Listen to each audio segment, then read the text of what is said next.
माझ्यावर जी काही कारवाई झाली नाही तर मला जे काही विचारले तिथं मी सहकार्य केलेलं आहे। अधिकाऱ्यांचं याच्यामध्ये कधीही काही नसतं, ते त्यांचं काम करत असतात। त्यांना लागणाऱ्या डॉक्युमेंट्स आम्ही हे पुरवत असतो, त्यांच्या प्रश्नाला आम्ही उत्तर देत असतो।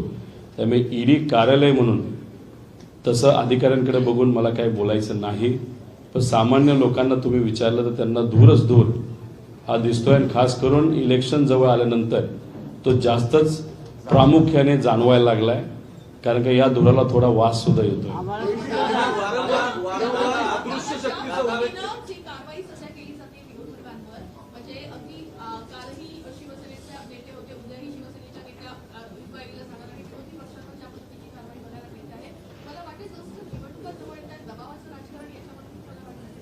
आता ओरिसामध्ये कारवाई चालू आहे, तमिळनाडूला चालू आहे, महाराष्ट्रामध्ये चालू आहेत।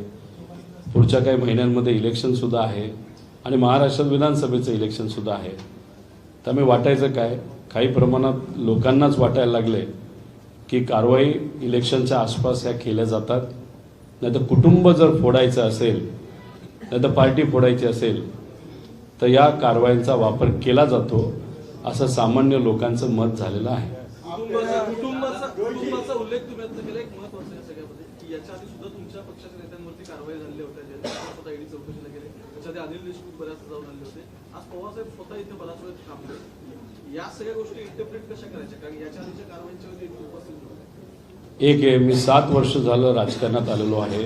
राजकारणाच्या बाबतीत मी थोडासा नवीन असेल आणि अनेक लोकांना मी बच्चाच वाटतो, लहानच आहे।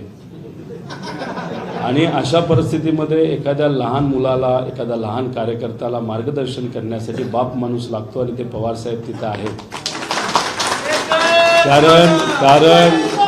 कारण बापाला आम्ही बापच म्हणतो, नंतर बापाचं वय कधी काढत नसतो।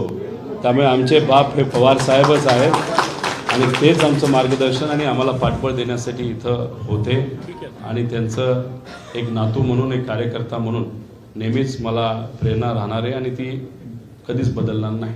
अदृश्य शक्तीबद्दल वारंवार बोललं जातं की कोणतरी अदृश्य शक्ती आहे याच्या मागे, सगळे एक मिनिट मराठी बोलू।